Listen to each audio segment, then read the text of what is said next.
Começa agora, Café com Política. Uma realização 96 FM e Jornal da Cidade. Seja bem-vindo à edição de número 59 do Café com Política, que tem um oferecimento de Brambila, acreditando no futuro. Sempre comigo, Reinaldo Cafeu, e com as participações de Kleber Santos, consultor. Bom dia, Kleber. Bom dia, Cafeu. Bom dia aos ouvintes que nos honram com a sua audiência. Jornalista João Jabur. Bom dia, Jabur. Bom dia, Cafeu. Bom dia a toda a nossa audiência. E também com o jornalista Ricardo Bizarra. Bom dia, Bizarra. Bom dia, bancada. E o nosso convidado de hoje é o prefeito de Lençóis Paulista, Anderson Prado. Bom dia, meu caro Prado. Bem-vindo aqui ao Café com Política. Estreando, hein? Sim. Bom dia a todos e agradeço a oportunidade de estar aqui com essa bancada de notáveis. O Bizarra vai falar do seu currículo aí. Pois é, olha, o Prado é formado em Letras, Marketing, Varejo e é pós-graduado em Administração Pública e Gerência de Cidades e cursa outra pós-graduação em Liderança e Gestão Pública. Com experiência na área jornalística desde 1997, foi gerente comercial do jornal O Eco de 2001 a 2010 e colunista do jornal Tribuna entre 2012 e 2015. Em 2010, fundou a revista O Comércio, onde permaneceu até janeiro de 2017. Foi diretor e presidente da Associação Comercial e Industrial de Lençóis Paulista, a ACILPA. Ingressou na política em 2012, sendo eleito vereador para a gestão 2013-2016. Foi presidente da Câmara Municipal no biênio de 2015 e 2016 e em 2016 lançou-se candidato ao cargo de prefeito, sendo eleito com 16.554 votos para o quadriênio, 2017-2020 e daí reeleito então em outubro de 2020. Esse é um pouco aí do Anderson Prado. Veja que ele vem da iniciativa privada, vai para o setor público, vai para o segundo mandato,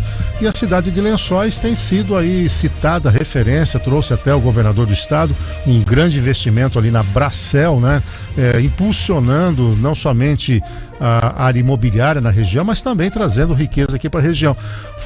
Tem sido um bom momento para Lençóis, o Prado? Cafeu, eu tenho certeza que Lençóis vive um bom momento e também tem se preparado para viver esse bom momento. Haja vista que sem a força pública trabalhando para ampliar plano diretor, para trazer investimento, para qualificar mão de obra, isso não aconteceria. Mas sim, a Bracel, ela vem como cereja do bolo para empregabilidade, embora a tributação comece a ocorrer somente em 2025, de uma forma mais latente, evidentemente nos caixas, nos cofres da prefeitura, vivemos um bom momento, de empregabilidade principalmente. Bom, nós vamos daqui a pouco falar um pouco mais de Lençóis, mas temos aí um recorte nacional. Kleber, o grande tema da semana, sem dúvida alguma, é essa cassação do Dallagnol. Vamos dar uma contextualizada e naturalmente colocar aqui na bancada para a gente fazer uma discussão sobre o tema. Exato, Cafeu. Olha, a gente tem que convidar aqui um diretor de faculdade de Direito, porque acho que os professores devem estar fazendo um malabarismo para explicar para os alunos o que é Constituição, o que é lei, onde é que se aplica o quê, porque o que a gente está vendo aí, na verdade, é uma situação muito diferente. Eu estava no Congresso Estadual dos Municípios e lá conversando com alguns juristas importantes que estavam lá, principalmente dessa área do direito, e eles estavam todos comentando isso. Olha só, o Ministério Público Federal, que ganha para aplicar a lei, para denunciar, para fazer cumprir a lei, foi contra a que ele se tornasse inelegível, por exemplo. E aí, mesmo com isso, também a questão que os juízes entenderam é que ele estaria, aquela questão do PAD, lá daquele processo administrativo, aquilo sim, de acordo com a lei da ficha limpa, quando você está naquela situação, você sim se torna, não pode sair, não pode deixar o Ministério Público, por exemplo, para se livrar daquele problema. Não é o caso do Deltan. Ele não foi aberto nenhum processo desse. Houve denúncia só, mas não sim. Eram os procedimentos. Então é uma futurologia, Eu acho que qualquer acadêmico de direito, eu não sou de direito, mas eu acho que qualquer acadêmico, qualquer bicho que está entrando lá na faculdade sabe disso, que não se pode, a lei, condenar alguém pensando no futuro. O Café, o João poderá fazer tal coisa. Então, por isso, porque ali o que se você ler o processo, é a possibilidade de. E se ele não tivesse nenhum processo? Quer dizer, então é algo extremamente complicado e bem diferente, porque quando houve o impeachment, houve um acordo no tribunal e ela não ficou inelegível. Exatamente, mesmo cometendo um crime de responsabilidade. Exatamente. A questão toda, né, Jabur, é que o Deltan, ele acabou tendo um aval do Tribunal Regional Eleitoral lá do Paraná, ele foi o mais bem votado e surpreendeu, acho que nem ele imaginava que esse fato tomaria essa dimensão, que chegaria à sua própria cassação. Em sua defesa, é natural que ele está exatamente relatando isso que o Kleber trouxe. Olha, eu tinha alguns procedimentos, até alguns juristas citaram o exemplo, né? Vamos imaginar que eu trabalho no setor público e o Jabur também trabalha no setor público. Eu não gosto do Jabur. Eu entro com um pedido de investigação. O Jabur, eu acho que o Jabur pegou ali uma grana de uma refeição. Vai ter um procedimento.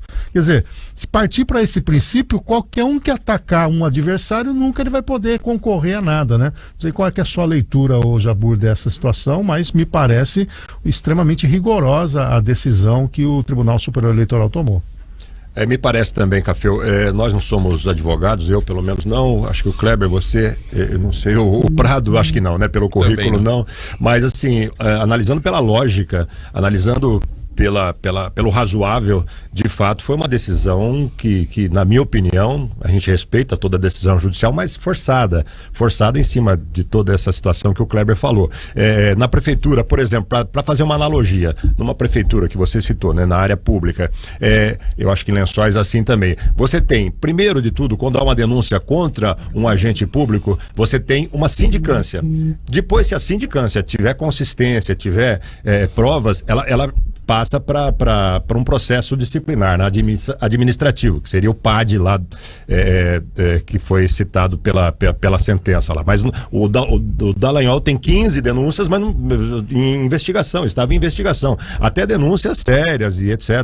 Mas não chegaram ao final e prescreveram no momento em que ele renunciou em novembro. Sim, 9 meses antes do pleito. Exatamente. Então, o tribunal julgou a partir de uma presunção de culpa, esquecendo a presunção de inocência, né? Quer dizer, presunção não dá segurança jurídica para ninguém. Sempre quando você tem dúvida é pro réu, não é pro réu, exatamente. E uma observação. Então, só para finalizar, Kleber, então, eu vejo como uma decisão, pela lógica, analisando pela lógica, uma decisão forçada, como você disse, uma decisão que passa ainda mais a sensação do ativismo do judiciário. Olha, inclusive já tem uma pesquisa muito forte, acadêmica e também vindo pelos grandes juristas do mundo, um negócio chamado juristocracia. Juristocracia. O que é isso? Os rumos do país sendo conduzidos por ministros do Supremo. Então não é só no Brasil, tem outros países vivendo situação semelhante, mas aí fala, meu amigo, para que executivo, para que legislativo, deixa que a gente comanda. E aí, Prado, como é que você viu esse quadro? Ontem eu até vi alguns colegas da imprensa nacional, principalmente ligado ali à Globo, tentando desconstruir essa narrativa do Dalton, dizendo, antes você aceitava as decisões, agora você é o contrário. Mas faltou argumento ali para ele, porque as decisões, na verdade, estão sendo todas revistas na Suprema Corte, né? Eles querem comparar o caso da Lava Jato, que foi um julgamento em primeira instância, em segunda instância, com mais de 7 juízes, com essa que foi um tribunal e foi direto para o Supremo. Eu não sei como é que você viu isso e, sendo da área política, né, qual é o teu sentimento nesse momento em relação a isso? Café, se nós formos contextualizar tudo que tem acontecido, nós precisamos não apontar culpados, mas entender a origem do ativismo judicial, do ativismo do judiciário. E ele reside, principalmente a sua origem e nascimento, na própria classe política que tanto condena. Quando a gente fala de ativismo do STF, nós, e parte da imprensa principalmente, e principalmente a classe política, esquece onde nascem as denúncias. É a própria Câmara dos Deputados, é o próprio Senado Federal, são os próprios deputados e senadores que acionam o STF. São os partidos políticos. São os partidos políticos, são as coligações. Então depois eu me pergunto, como o político reclama do ativismo judiciário se é provocado, em sua grande parte, pelos próprios políticos? Então precisa contextualizar o Brasil nessa seara. Enquanto ao deputado em questão, eu acredito que ele tenha sido condenado sem o julgamento. Condenado sem o julgamento. De qualquer forma, se a gente for analisar a matriz da questão, um promotor, um juiz e outros entes que trabalham em instituições, eles precisam, para concorrer à eleição, não pedir exoneração. Eles podem pedir, dentro de prazo legal estabelecido pelas leis vigentes eleitorais, afastamento. Então, acredito sim que ele tenha vislumbrado também que ele poderia em algum momento ser condenado, usou um regramento legal e pediu a exoneração do cargo. Então, o que não poderia, penso eu, é uma decisão que ocasse sem ele ter sido investigado. Então, acredito que ninguém é santo nessa história, que os pingos nos is precisam ser colocados e o conhecimento precisa ser amplificado. Repito, não tem santo. O Moro, por exemplo, ele é um senador da República, usou o cargo de juiz para se promover nacionalmente, depois foi ministro, depois rompeu com o presidente, depois criticou o presidente, depois, ao melhor das velas ao vento, voltou às barras da saia do Bolsonaro para que conseguisse eleito ser. Então, ninguém é santo, a gente precisa investigar, mas nós precisamos sempre, no meu ponto de vista, perceber a origem dos problemas. O ativismo judiciário, no meu ponto de vista, que também, como disse o Jabor aqui, eu não sou advogado, ele tem origem principalmente na classe política, é ela que precisa rever. Se ela não toma decisão, ela pede para alguém tomar. Agora, o Kleber, corre aí não só a boca pequena, mas também uma leitura de que o Moro estaria, né, citado ali pelo Prado, sendo o próximo alvo, né? Só para a gente fechar o Dallagnol, quer dizer, ele pode recorrer, mas vai cair da mesma turma. Eu acho que ali não vai ter nada, né? Não pode recorrer ao Supremo, né? Ao Supremo. E aí o corporativismo já está instalado também no Supremo, principalmente pela, vamos dizer, maneira com que o Alexandre de Moraes vem se impondo junto ao Supremo. Então dificilmente ele vai ter. Aí tem que ter um movimento popular, talvez as instâncias internacionais, só para a gente tentar fechar esse tema. E o Moro, né, Kleber, pode ser o próximo. Exato, Café. Eu não vejo aí nada de política, nada de direito. O que eu estou vendo aí é ódio, revanchismo, né? Acho que a coisa está caminhando muito por aí. E o Sérgio Moro realmente é a próxima vítima, pelo que tudo está se desenhando, porque normalmente existe uma forma assim de se operar. A própria Polícia Federal, para chegar no Lula, ela foi prendendo um, até chegar lá em cima.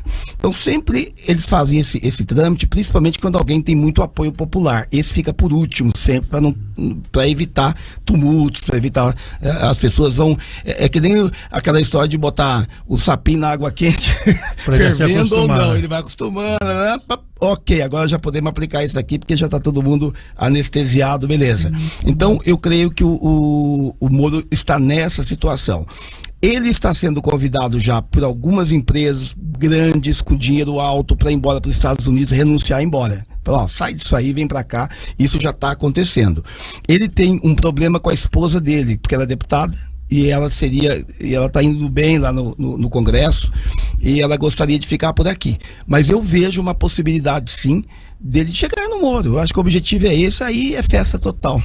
Agora, o Jabor, eu vi de um interlocutor, né, um jornalista até, que nesse fim de semana teve um casamento em que o Alexandre de Moraes estava, inclusive, se não me engano, da própria filha ou neta do Benedito, que é esse que fez o texto, né? E aí, no meio lá das bebidas e tal, e aí, vai acabar esse negócio? Fala pra lá, vai mais uns 6 meses ainda, tem muita coisa para fazer. Quer dizer, dá a impressão que aqueles que foram, que atacaram o Supremo, né? Ontem saiu, circulou, né, bizarra, uma decisão dele criticando o posicionamento da Jovem Pan São Paulo, né, e também da Jovem Pan local, com aquela entrevista da Mara Gabrilli, né, que foi aqui com o jornalista local, e que ele coloca aqui claramente, é um ativismo, pegou um lado, quer dizer, dá a impressão que tem um pouco de revanchismo aí. Não sei se você faz essa leitura. Tudo leva a gente a ter essa sensação, né? Mesmo aqui distante lá de Brasília, 1.000 e tantos quilômetros, né? Aliás, o Benedito Gonçalves, que foi o relator no TSE do pedido de cassação da candidatura, né, do Deltan, e isso levou à cassação do mandato, ele era alvo da Lava Jato, segundo uma matéria que o UOL traz hoje. Ele era suspeito, né? Vamos colocar assim, por relações com o Léo Pinheiro da OAS. E ele teria também intenção de ingressar na Suprema Corte, se não agora, mas é possível que 2 ministros antecipem a saída para serem nomeados durante o governo Lula, e ele estaria também de olho numa dessas vagas. Pois é, enfim, Café, a gente é do tempo, eu posso dizer também, né, mais ou menos da minha idade, o Prado um pouquinho mais novo, o Kleber, né, muito mais novo. O Kleber tá chegando junto ali com a gente. Eu sou do tempo que o judiciário era o grande porto seguro da sociedade, né? Eu não via falar, a não ser que porque não tinha internet ainda lá atrás, ou porque a internet a rede social mais recente, você não via magistrado jantando, almoçando, participando de converscotes com políticos, ou viajando palestras no mundo todo, a pedido de empresas particulares. O magistrado se preservava muito mais, né? Nós tivemos aqui a presença de um advogado, acho que o Paulo Laures, né, que falou muito sobre isso.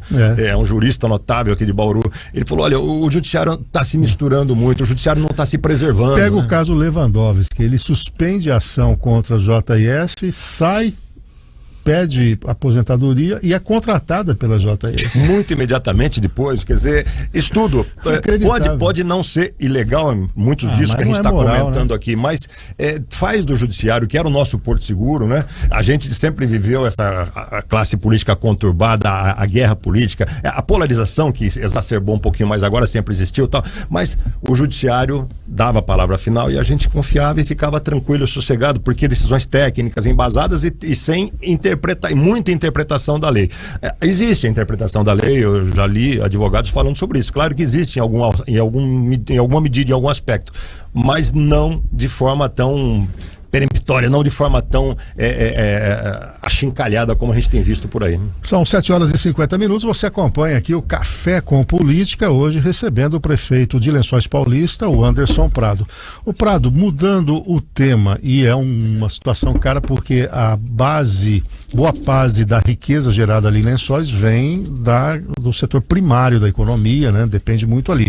E tem a instalação também da CPI do MST. E o relator será nada mais, nada menos do que o Ricardo Salles, né? Que foi ministro do Meio Ambiente e tem já se posicionado muito forte em relação a essa questão. Como é que você vê a instalação dessa CPI, nesse caso não vai ser M, né? Vai ser CPI do MST?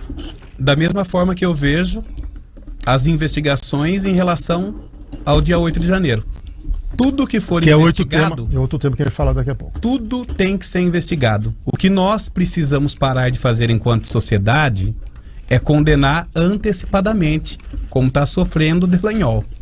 Nós precisamos investigar. Tem que investigar o MST, qual é a fonte de recursos, quem lidera, por que lidera, qual vai ser o protagonismo que ele terá se ele não for fiscalizado nesse momento. Então eu sou totalmente favorável a tudo que se diga sobre investigação, para que a gente possa ver as coisas com maior transparência. Sou totalmente favorável à instalação de CPI, desde que elas não sejam principalmente ou exclusivamente um palco político. Lá em Lençóis vocês têm sofrido alguma pressão do movimento? Não, em Lençóis Paulista nós temos um acampamento que se chama Mãos Amigas, que eles estão numa área da antiga FEPASA, promovendo a agricultura familiar, mas não tem nenhum vínculo com o MST. Perfeito. Bom, o Kleber, como é que você vê aí essa instalação? Você tem muitos contatos, né, com esse meio ruralista, a gente percebe apreensão. Eu conheço alguns que fizeram um patrimônio comprando terra, laborando, e estão muito preocupados, alguns inclusive fazendo arrendamento de terra com receio de invasão, e há uma normalização disso no governo federal, inclusive levando o Stebli para a China, concedendo cargos, agora rádios comunitárias serão entregues ao MST. Como é que você vê a instalação disso e a presença do Ricardo Salles na relatoria? Eu acredito que a presença do Ricardo Salles era um temor bastante grande que... Temor ao movimento. Ao movimento, exatamente, porque o movimento tem muita preocupação, que ele claramente condena, ele chama até de terroristas os invasores de terra. O que a gente vê também é o que a CPI quer identificar é o real propósito do movimento, que realmente o movimento quer e quais são os seus financiadores, quem paga. Quem paga, né? Acho importante. Aí que está a grande... Porque é um movimento que tem uma estrutura por trás. Interessante que não tem um CNPJ, viu? Inclusive teve uma feira agora em São Paulo com verba do Ibrapa, né? Foi do INCRA. O INCRA liberou quase R$1.500.000. R$1.270.000. E, inclusive, eles fizeram lá uma alusão ao Bolsonaro, fazendo uma cadeia, colocando pessoas ali, um clube de tiro, quer dizer, coisas alusivas, né, ao governo anterior, com o uso do dinheiro público. Exatamente. Foi um evento custeado com dinheiro público e fez a montagem de uma prisão. Dentro da prisão, as pessoas viam lá como se fosse uma atração na festa, pessoas enroladas com bandeira do Brasil dentro da cela e também toda essa alusão mesmo. Então, e outra, né, a presença de ministros, do próprio vice-presidente da República. Eu até achei curioso, o dia antes o Alckmin, a gente estava lá no Congresso, ele foi lá, e outra... Lembrando que onde aconteceu o Congresso esse ano é Ribeirão Preto. Ribeirão Preto é a capital nacional do agro. Estava lá com todo mundo, isso aí repercutiu mal lá, inclusive na imprensa local. Ele de repente está já no MST. E há um questionamento que teria no mesmo dia a abertura da APAS também, que é a Associação Paulista de Supermercado, a maior feira do setor da América Latina, e que ele teria preferido ir para o encontro do MST. Aí a gente vê claramente, né, Café, cada governo tem o lado que apoia, tem a sua... É evidente, quem está no comando, o Prado, que é prefeito, sabe bem disso, tem que estar sempre acima de tudo isso e governando para todos. Mas no caso ali do governo federal, realmente o MST, eles procuram não desagradar, porque sempre foi uma base de apoio muito grande para o atual presidente. E aí, agora, saindo do MST, o Jabor, a instalação da CPMI finalmente deve sair do 8 de janeiro. O governo estava resistindo em fazer as indicações, postergando. Houve a indicação já de uma parte da base, mas falta só agora, se eu não me engano, democracia... tem o nome de democracia, que vai indicar os 12 nomes, e a partir da semana que vem pode se instalar sim, mas o governo deve lotear o comando aí da CPMI do 8 de janeiro, porque deu um descuido do MST, e ali no MST prevaleceu a oposição. Isso, exatamente, Cafeu. Como disse o Prado, tudo pode ser investigado, né? Investigação não significa condenação, pelo menos a gente espera, né? Porque as coisas estão mudando nesse sentido também. E lembrando que na quarta-feira, além da CPI do MST, foi instalada também a CPI das Americanas e também dos jogos, da fraude aos jogos aí, das apostas. Jogos online. Né? Exatamente, que envolve jogadores de futebol e tudo mais. Enfim, são CPIs que a gente espera em vão, né? Que não haja motivação apenas política, e sim motivação no sentido de se fazer um país melhor, de construir uma sociedade melhor, de separar o joio do trigo, daquilo que é legal do que é legal. Mesmo porque, Jabor, a natureza do legislativo é fiscalizatória. E ela se transformou numa natureza de distribuição de renda através de emenda parlamentar. Então, a fiscalização pelo legislativo, ela é legítima e é princípio básico do poder. Agora, Prado, só me permita fazer esse recorte. Você não acha também que essa quantidade grande de CPI, vamos pegar o caso da Americana, é um fato que já está na justiça, já tem, não é uma tentativa também de desviar um pouco o foco, mesmo porque nós temos lá coisas importantes, tem o tal do arcabouço fiscal, a reforma tributária está lá. Perigosíssima. Tem a questão da reforma administrativa que não sai. Você não acha que você que é do executivo e tenha inclusive pretensões de ir para o legislativo, que há um gasto de energia numa direção às vezes errada? É complicado você manifestar uma opinião sobre certo ou errado nessa questão, porque no final das contas eu acredito também que a Americanas tem que ser investigada, Eu acredito que a iniciativa privada precisa ser fiscalizada, porque tudo nesse país é culpa do poder público. Quando a corrupção ocorre em todas as esferas. Então, se o poder legislativo fizer um trabalho de fiscalização, eu não acredito que seja desvio de foco ou desvio de função. É da natureza dele fiscalizar, inclusive, aquilo que é privado.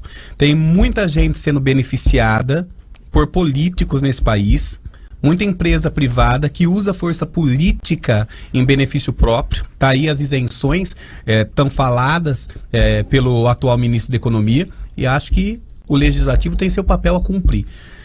Desvio de foco, eu acho que não. Eu acho que o presidente da Câmara dos Deputados precisa manter o foco e obrigar que os deputados façam isso.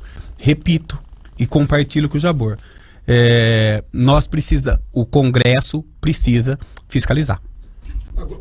Agora, Jabor, tardiamente vem a pena ao Collor, né? Eu falo com você porque a gente ainda é desse período, de 1990, vem o Collor, aí ele se elege, ele não teve o impeachment, e é bom esclarecer isso, né? Porque ele renunciou, faltando poucos votos, então havia um processo de impeachment, já estava no Congresso, antes da votação final, ele pediu o boné, o Itamar assume, aí ele volta como senador, um negócio que ia prescrever, aí resolveu o Fachin levantar e já criou maioria para condená-lo a 33 anos. Aliás, ele pediu a renúncia há exatos 30 anos atrás, né? 92, um pouquinho mais, né? Talvez. 92. Ganhou 33 agora. Eu não conheço o processo, né? Não analisei, não me detive tanto nisso, né? Porque o Dallagnol roubou a cena essa semana. Mas o Collor está sendo condenado por um histórico aí que como você disse, a nossa geração conhece formação bastante, de quadrilha, desvio de recursos, recebimento de 30 milhões, né? E tem a ver com a Petrobras, inclusive, né? Quer dizer, a questão da Petrobras não é de agora. Só lembrando uma coisa que já teve no Congresso, falando em Congresso, papel do Congresso que virou distribuidor de recursos também, que é uma coisa que precisa ser discutida, né? Um dia por alguém, não sei por quem, pela sociedade, enfim, né? Que é quem decide, quem manda ou quem deveria ser o principal nessa história. Mas já houve CPI do MST em legislaturas passadas. E não deu em nada. E deu em nada. E mais uma agora, vamos ver para onde caminha tudo isso. Pois não, Kleber.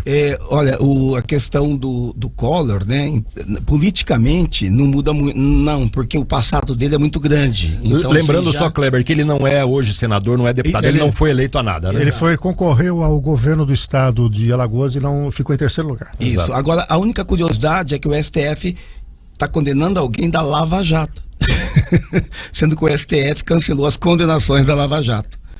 O Collor ainda da Lava Jato. Então é muito curioso. Bom, se bem que ele tem 70 anos, tem outra questão interessante, e com mais de 70 anos, o tempo de prescrição de pena é pela metade. Mas para compensar, o Maluf foi absolvido por falta de provas. Na média, na média nós estamos ali. Indulto. A cara do Prado. Tem hora que é política, hein, Prado? Os medalhões da política nacional. Você acompanha aqui o Café com Política, um oferecimento de Brambila, acreditando no futuro. Sempre com as presenças do jornalista João Jabor, do consultor Kleber Santos, Ricardo Bizarro, eu, Reinaldo Café, e hoje recebendo aqui na bancada o prefeito de Lençóis Paulista, Anderson Prado. Na primeira meia hora nós falamos aí da política nacional, vamos fazer um recorte aqui para o estado de São Paulo. Prado, como é que você tem visto aí a atuação do Tarcísio, né? E ele esteve recentemente lá em Lençóis, num evento promovido pela própria Bracel, né? Conta um pouquinho como é que está a sua relação com ele e como é que você tem visto esses primeiros meses aí do poder do Tarcísio. Não há praças que representam a sede do Poder Executivo dos municípios sem relação com o Palácio dos Bandeirantes. A nossa relação primária de poder é com o Palácio dos Bandeirantes. O Tarcísio, até o presente momento, ele tem falado o que o prefeito quer ouvir. Tem atendido as prefeituras através das suas secretarias, descentralizando. A exemplo do que nós vimos na gestão Rodrigo Garcia, a exemplo do que nós vimos na gestão Dória. Então, a relação entre município e governo do estado, ela anda e anda bem. Nós não podemos, até neste momento, reclamar. Lembrando, ele acabou de chegar. Qual era a experiência política eleitoral do nosso governador? Ele não tinha concorrido a nenhum cargo, não tinha experimentado nem vereador, nem prefeito, nem deputado estadual, nem federal e já é o governador de São Paulo. Então isso também é uma novidade para ele. Ele tem que se relacionar melhor e vai se relacionar melhor com aqueles que estão nos cargos. E eu tenho certeza que ele pode sim promover um bom governo. A relação é a melhor possível, mas é sempre bom lembrar que o município é o primo pobre, né? O estado é o primo milionário e a União é o primo bilionário. Então o estado, quem governa o estado, precisa se preocupar com os municípios e promover de fato uma gestão municipalista. E eu espero que eu viva novamente esse momento que nós já vivemos com outros governadores, com o Tarcísio. Mas até aqui é positiva a avaliação. Bom, como a gente vive aqui no primo pobre, sua pergunta já. A gente vive no município. Pois é, vamos falar aqui do sobrinho, que é a região, né? Do sobrinho mais ou menos pobre, mais ou menos rico. Uma pergunta nesse sentido é sobre unidade regional. Prado, toda vez que a gente fala no teu nome, conversando com colegas jornalistas que observam a política não só local como regional, fala-se do teu perfil como um prefeito que teria essa capacidade de conversar mais, de se reunir mais com os prefeitos da região, vereadores, enfim, lideranças políticas, porque é quase que histórico a gente não ter união na região, não ter tem aí alguns órgãos, né? Ancesp não, como é que chama? Regional. Regional, né? Mas que na prática a gente não vê muito resultado. E você tem essa capacidade. E eu já soube até outro dia que você pode ser candidato a deputado depois que deixar esse segundo mandato seu, né? Você não pode se reeleger pela terceira vez. Mesmo porque a sede da região administrativa, que é Bauru, os prefeitos anteriores são todos omissos nessa liderança regional, né? Pois é. Em tese, poderia partir de Bauru, deveria naturalmente, né? 40% do PIB aqui. E isso não é só para sentar, para tomar café, para conversar, né? A unidade regional pode trazer benefícios. Você acredita nessa possibilidade, nessa necessidade, acima de tudo, de nós nos unirmos mais? Eu acredito piamente que nós precisamos nos unir. É pra gente vergonhoso o nosso triângulo Bauru, Jaú, Botucatu não ter representação. É lógico que a gente tem representação em Limarília, a gente tem representação através de Ourinhos, a gente tem diálogo com deputados estaduais e federais através de Bauru e outras cidades, mas é vergonhoso para nossa região não ter um bauruense, um botucatuense, um jauense, um samanoelense, um agudense, um pederneirense, um boribiense, um macatubense nas cadeiras das assembleias. E nós precisamos fazer isso. Se isso vai acontecer a partir de Bauru, a partir de Jaú, de Botucatu, a partir de Lençóis, Pederneiras, não importa. O importante é que aconteça. E no momento certo, Jabur, eu sem nenhum véu, vou colocar meu nome à disposição para uma cadeira da Assembleia de São Paulo. E vou, nesse momento, dialogar com a região. Então, a partir de Lençóis Paulista, vai ter sim uma candidatura, mas uma candidatura que dialogue com toda a região, que represente o Médio Tietê, que represente o Centro-Oeste Paulista e as potencialidades dos nossos municípios. Haja vista que, ao integralizá-lo, nós somamos as nossas forças, apesar das nossas singularidades. E cada cidade tem as suas forças. Bauru, por exemplo, explora pouco o fator turístico regional. Bauru precisava ter um viés como explorar regionalmente o fator turístico de entretenimento que exerce sobre outras cidades. Enquanto a gente está conversando aqui, lá no setor de licitação da Prefeitura, Cafeu, tem um programa que vai ser lançado em edital chamado Lençóis Paulista 200 anos. Nós vamos projetar Lençóis Paulista 35 anos no futuro. É o que fez Londrina, é o que fez Maringá, é o que fez Curitiba, algumas cidades de São Paulo. Então isso precisa ser feito de forma regional e espero que políticos, não só o prefeito de Lençóis, mas outros políticos, tenham a concepção que a região precisa pensar 20, 30 anos no futuro, como está fazendo agora, discutindo a Malha Oeste. Nós precisamos pensar em futuro, nós somos o coração de São Paulo, nós estamos na região mais próspera, numa das regiões mais prósperas do país, nós estamos perto de outros estados, mais próximo inclusive que a capital. Nós precisamos nos unir e ter representatividade. E isso vai depender do esforço não só da classe política. Vai depender do esforço da imprensa, das entidades, das associações, das lideranças, que aqui em Bauru também tem sempre um problema de divisão, né? Bauru, ao invés de agregar, segrega quando vai disputar as eleições, obedecendo o interesse de quem? De um grupo? Ou isso simplesmente nasce do pensamento de cada político? Isso precisa ser discutido amplamente e vocês, enquanto imprensa, são peça-chave nesses fundamentos que precisam ser rediscutidos. Kleber. Fantástico, Prado, eu acho bacana, até porque muitas vezes o deputado sai candidato, principalmente de uma cidade como Bauru, e ele faz campanha para vereador.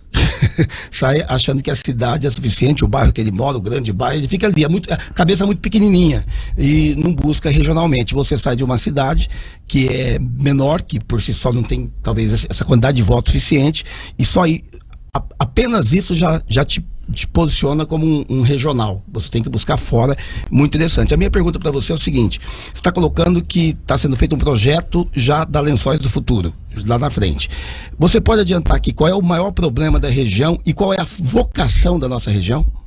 A vocação da nossa região, por incrível que possa parecer, ela perspassa vários pontos. A gente tem vocações de várias naturezas. A gente tem em Lençóis Paulista indústria e agronegócio de ponta. A gente tem em Bauru turismo, logística. A gente tem em Bauru comércio de ponta. A gente tem turismo na Barra Bonita. Então não dá pra gente olhar pra nossa região e pensar numa vocação exclusiva. Tudo precisa ser analisado e fortalecido. A nossa região dialoga com o agronegócio, ao mesmo tempo que dialoga com a indústria, ao mesmo tempo que dialoga com o comércio, ao mesmo tempo que dialoga com a prestação de serviço. Quantas regiões do país, e vamos centralizar no nosso estado, quantas regiões do estado têm essa capilaridade? Nós temos. E nós não a utilizamos porque ainda falta para a nossa região uma liderança política sonora que retumbe dentro da Assembleia e dentro do Congresso Nacional. Isso é uma identificação de clusters que são ser trabalhados, setores importantes. Então você tem o cluster do couro. Então isso tem que ser trabalhado. Então o Prado tem razão, não é uma vocação única. Vamos pegar o caso do PIB de Bauru. 2% do PIB bauruense é o setor primário, agricultura e pecuária. Não vamos confundir com o agronegócio. O agronegócio, ele permeia o setor primário, secundário e terciário. Eu sempre uso o exemplo da Volvo. A Volvo está no setor secundário, que é a indústria. Mas ela serve o setor primário porque ela ajuda na extração. E ela pertence ao setor terciário porque ela faz o transporte. Então o agronegócio é isso. Você tem a agroindústria, o agroserviços e a agricultura. Quando a gente pega a agricultura e pecuária em Bauru, 2%. Quando você pega a região administrativa de Bauru, vai para 22% do PIB. Olha a mudança. Então não dá para você dizer é o comércio. É o comércio em Bauru e serviços, mas é agricultura em Lençóis, é o couro em Jaú. É a pecuária em Lins, é a indústria moveleira subindo aqui. E isso tem que ter uma identificação adequada para que as políticas públicas vão ao encontro e políticas de desenvolvimento sejam sustentáveis. Não sei se é por aí. Não, por aí. E dizendo isso, Cafeu, a gente precisa também lembrar de algo, aliás, pontuar algo muito importante. O Estado, enquanto governo, ele precisa observar as regiões, não só no papel em criar regiões metropolitanas, mas sim traçar uma rota de desenvolvimento sustentável, inclusive, através dessas vocações plurais de todas as nossas regiões. Nós vemos o Palácio dos Bandeirantes, desde Alckmin até o presente momento, preocupado, obviamente, com índices gerais. Nós deveríamos ter uma políticas públicas considerando índices regionais. Nós temos um problema aqui, por exemplo, na nossa região em relação à saúde. Sim. Né? Bauru não tem um hospital municipal. E daí o bauruense tem a ideia errada de que é Lençóis, de que é Pederneiras, de que é Macatuba, que retiram as vagas do bauruense, quando na verdade Bauru possui equipamentos do Estado. E muito pelo contrário, quem salvaguarda Bauru é o Hospital Municipal de Pederneiras, o Hospital Municipal de Lençóis Paulista, são as santas casas da região, porque quem consome todas as vagas do Estado é Bauru. Recentemente, a prefeita Suelen disse que há um projeto para um hospital municipal e eu fiquei muito feliz com a notícia. Na questão da pandemia, porque a nossa DRS era sempre a entupida, era sempre no vermelho, era sempre lotada, porque Bauru não tinha, evidentemente, um hospital municipal para fazer o que Lençóis fez, que é ampliar leito, criar leito a partir do zero. Então, são questões que precisam ser discutidas. Nós precisamos que o Estado veja a região de forma setorial e que nós também trabalhemos as nossas competências aqui através dos nossos prefeitos e câmaras. Ô Prado, eu quero fazer uma observação aqui. Aliás, eu ouvi de um médico essa semana que realmente a saúde, a estrutura da saúde é muito boa. Lá da Santa Casa, que parece que é com a UPA, eu não conheço direito, mas é meio que junto, não é isso? Na verdade, nossa UPA é gerida pela Santa Casa, pelo Hospital Piedade, que venceu um processo licitatório. Mas Lençóis agora, no começo de junho, a gente chega a 100% de posto de saúde aberto até as 10 horas da noite. Isso é inédito no país. E por que eu vou abrir todo posto de saúde que abrir a partir de agora em Lençóis, já abre até 10 horas da noite. Toda escola em Lençóis Paulista que for inaugurada, ela já vai ser de período integral. O último presente que nós recebemos do Rodrigo Garcia, e pedi muito, foi que toda a nossa rede estadual fosse transformada em escola de período integral. Fechamos 2022 com 800 alunos em período integral e abrimos com 3.400. Eu peguei 3 escolas em período integral e nós vamos entregar o nosso governo com 8 na rede municipal. Então, são questões que vão mudando a característica da cidade. A saúde de Lençóis tem problemas? Como todas. A gente não é alta complexidade. A gente precisa do governo do estado para fazer cirurgia. E isso é uma fila gigantesca. Mas nós fazemos a nossa parte sim. Só no mês de abril, nós tivemos quase 4.000 atendimentos noturnos nos postos de saúde que estão abertos às 10 horas. A dona de casa, o trabalhador, a mãe com a criança doente, que sabe que não é nenhuma urgência, emergência, tem um posto de saúde do lado da casa dela aberto, não precisa entopetar as UPAs. Isso é política pública, isso é pensar em estratégia de saúde de família, é o que nós fazemos em Lençóis. Parador, como é que está a questão da Guarda Municipal lá? Ativa, funcionando, com 21 homens trabalhando, e agora a gente tem para abril do ano que vem, além da GCM, que a gente já tem uma base, a gente vai abrir mais 4 bases. Como é que você equacionou a lei de responsabilidade fiscal? Você tinha espaço no orçamento para incorporação dessa mão de obra ou você terceirizou ela? Não, nós estamos ali marcado no 49% do limite Quando prudencial. Você decidiu pela Guarda Municipal, quanto era o percentual? Não tem um número, mas cabia. Quando eu decidi, é lógico, eu estou planejando a cidade, eu tenho a vantagem de estar planejando a cidade desde o ano de 2017. Quer dizer, você olhou em perspectiva, porque o grande, vamos dizer, desafio aqui em Bauru é incorporar, né, Jabor, uma guarda municipal dentro do limite prudencial?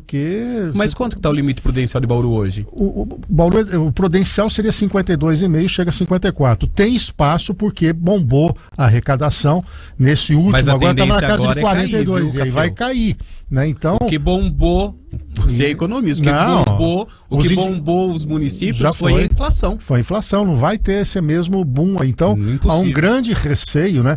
E aí até quando a gente entrevistou o vice-governador, a gente trouxe esse tema à luz de que podia ser um projeto de Estado, inclusive, apoiar nas guardas municipais. Eu não sei como é que você vê essa questão, mesmo e até porque, uma questão regional aí, né? Com todo respeito, o que ao longo do tempo o governo de São Paulo tem feito com a polícia militar é uma barbárie, né?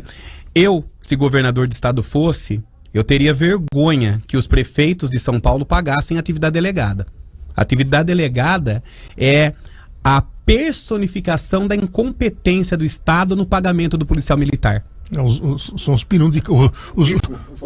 os bicos, né? Um trabalho tão sério e o policial militar precisa ampliar sua jornada de trabalho, ser pago pelo município para que ele tenha um ganho melhor. A gente precisava melhorar isso. E por que Guarda Civil Municipal? Porque quem ordena, coordena e comanda as polícias militares dos estados é o governador. Ou seja, os prefeitos também precisam de força de segurança. E lá em Lençóis eu quero Maria da Penha, Patrulha Maria da Penha, que nós vamos colocar. Nós já colocamos ronda escolar. A Guarda Civil está dentro das escolas. Como é que estão os índices de criminalidade? Elas caíram de maneira substancial? Olha, nós tivemos um evento na Câmara Municipal nesta semana e a gente teve inclusive o alto comando da Polícia Militar. Ele disse que os índices de Lençóis Paulista, de furto, de roubo, são os menores da região. Não tenho números precisos para te passar, mas nós temos os bons números. Mas evidente também, Café, que a gente não pode ficar tampando só com a peneira. Cada vez que se mexe na polícia inteligente, que é a Polícia Civil, e diminui o tempo de uma delegacia aberta, as pessoas param de fazer boletim de ocorrência. E a gente precisa saber também que nem todo mundo tem um smartphone na mão. A minha tia de 75 anos, a Tereza, bença tia Isabel, bença tia Tereza. Elas não vão fazer um boletim se elas tiverem o... Gostei do nome, é da minha esposa. Elas não vão fazer um boletim se elas tiverem a cota de gás, o botijão de gás furtado. Sim. Então a gente precisa também parar de tampar só com a peneira em relação a índices. Se os índices fossem tão bons, a gente não precisaria implantar uma GCM em Lençóis Paulista. Mais alguma questão? Dá tempo, talvez, Café, Sim. fazendo um paralelo, Bauru, Lençóis, uma experiência que eles têm lá e que é um problema aqui para nós, que é a coleta do lixo, né? Sempre falhando, sempre faltando, quebrando caminhão, enfim. Vocês têm lá uma experiência com contentores, né? Que, se não me engano, pelo que eu entendi, são espécie de containers que você coloca em pontos estratégicos, me parece que tem 3 mil lá, né?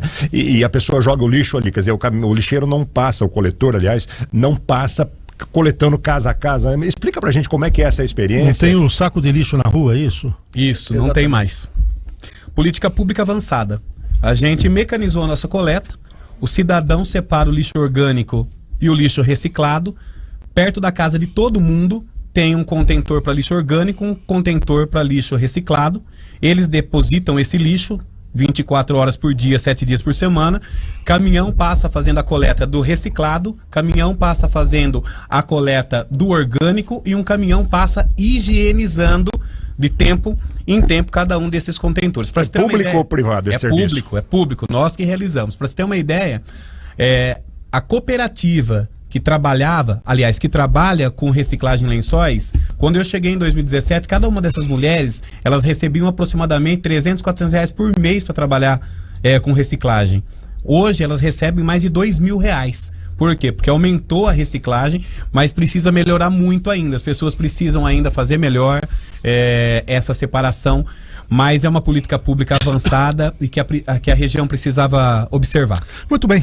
Recebemos aqui o prefeito de Lençóis, Anderson Prado. O papo tá bom, mas o horário é limitado. Anderson, foi um prazer tê-lo aqui. Queremos tê-lo em outras edições aqui do Café com Política. É só convidar que eu retorno. Quero agradecer ao Bizarra, ao Café, ao Kleber e ao nosso querido Jabur pela oportunidade de falar aqui com o povo de Bauru e de toda a região. Preparando o Jornal de Amanhã, meu caro Jabur. Preparadíssimo, quase pronto, e vamos com tudo agora até às 11 da noite. Um abraço a todos. O Jornal da Cidade na Super sua jornal mão. do Super sábado. Jornal. Tem Do sábado. Tirando o colunista de economia, o resto é muito bom. O resto... Quantas páginas, João? 64. É bastante. Bastante Para papel. uma boa leitura aí. Kleber, tudo bem? Mais palestras semana? Mais palestra. Estou indo amanhã para Araçatuba. O deputado Arnaldo Jardim, que é presidente de Cidadania, Esquece nos meus 10% aí. ele vai reunir todos os pré-candidatos daquela região, inclusive a vice-prefeita de Araçatuba, que é do partido, ela deverá ser candidata a prefeita no lugar do diretor que está lá. Então estaremos amanhã Muito fazendo bem. uma palestra lá, 10 da manhã. Bizarro, tem show esse fim de semana? Show esse final de semana. Tem? Segue lá, Class Band __ oficial e Encanto Casamentos. Pronto, já fiz meu jabá. Onde você vai estar? Também. Bauru mesmo? Gostoso, aqui em casa. E o que vem por aí? Vem chegando.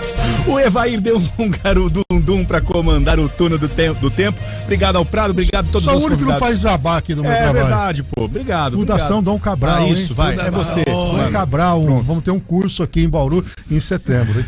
Tá certo. Até segunda-feira, se Deus quiser.